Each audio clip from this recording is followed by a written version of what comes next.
देखिए भैया, जितना भी लोग बंधन बैंक में नौकरी करे वाला भाई लोग बा लोग, उनकरा लोग से हाथ जोड़ के निवेदन बा कि जाड़ा के महीना चलता आ सब जाने मेहरारू छोड़ के बंधन बैंक में नौकरी करे चल आवा तड़ा लोग। मेहरारू घरे तड़पत आड़ी जा, जाड़ा के सुख नहीं के मिला।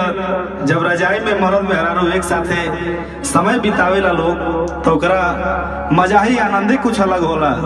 तो ये भैया, ये भरल जवानी में अपने अपने मेहरारू के छोड़ के आ बंधन बैंक में नौकरी हिसाब भर करे के बाद आ जिंदगी जिए के बाद आ 2024 से 25 जाड़ा बिता ले के बाद विशेष आभार माननीय हमारे बंधन बैंक प्राइवेट लिमिटेड इंडिया।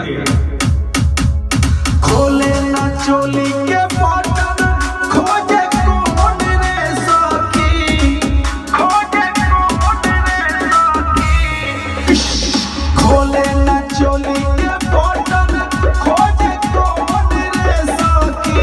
तब बंधन बैंक में करे नौकरिया, बाटे लोन रे सखी।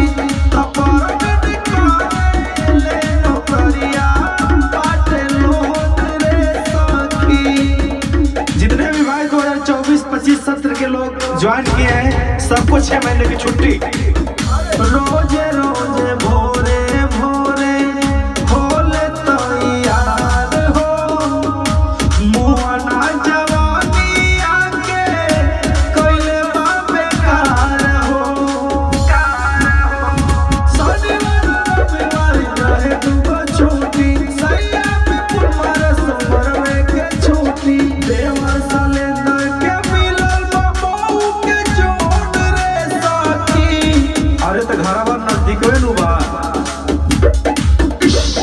देवरा गुलशनवा के मिलल बबू जोड़ रे सखी। तब बंधन बैंक में करे नौकरिया, बाटे लोन रे सखी। तब बंधन करे ले नौकरिया, बाटे लोन रे सखी। आ जाए ऊपर से ब्रांच मैनेजर का दबाव बा। जय हो आर के बाबा, जय हो।